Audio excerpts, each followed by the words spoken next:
na yàgg suñu kilifa adduna yi itam ni nu leen di taxawoo mooy taxawu liggéey de ndax adduna bi neexul Sëriñ Abdu wax na ko sànq nee na adduna bi lëndëm na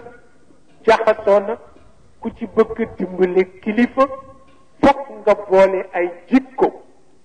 fokk nga am fit fokk nga ñeme kilifa ga ku ragal sa kilifa doo ko dimbali ndax doo ko wax dëgg waaw ku ragal sa kilifa doo ko dimbali ndax doo ko wax dëgg te adduna bii ku ci dul wax sa kilifa dëgg adduna tukki am na loo xam ne njaboot a ko moom njaboot moom xare ba ñu xam ni njaboot la njaboot it moom wax kilifaam dëgg gu weex xat bu amul seede baax na bu amul seede rek baax na waaw ndax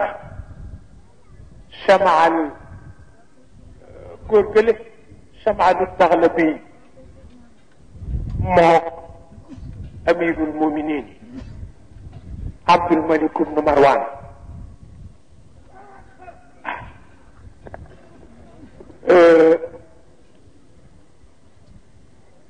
kenn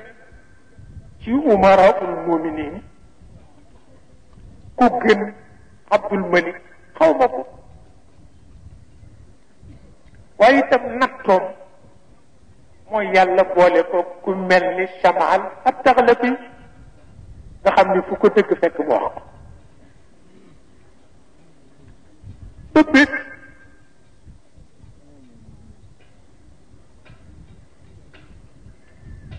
mu abdu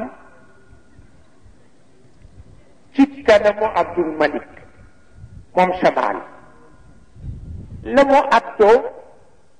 neexul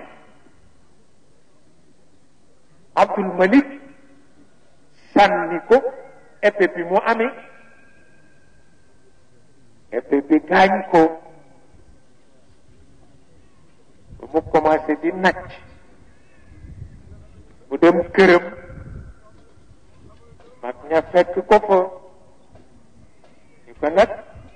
li nga ko wax jarul li mu la def mu ne amul solo ndax fa inna amira almuminina wa sayfahu laka dahri fa inna amira almuminina wa sayfahu laka dahri laa aarun bima faala dahru laa aarun bima faala dahru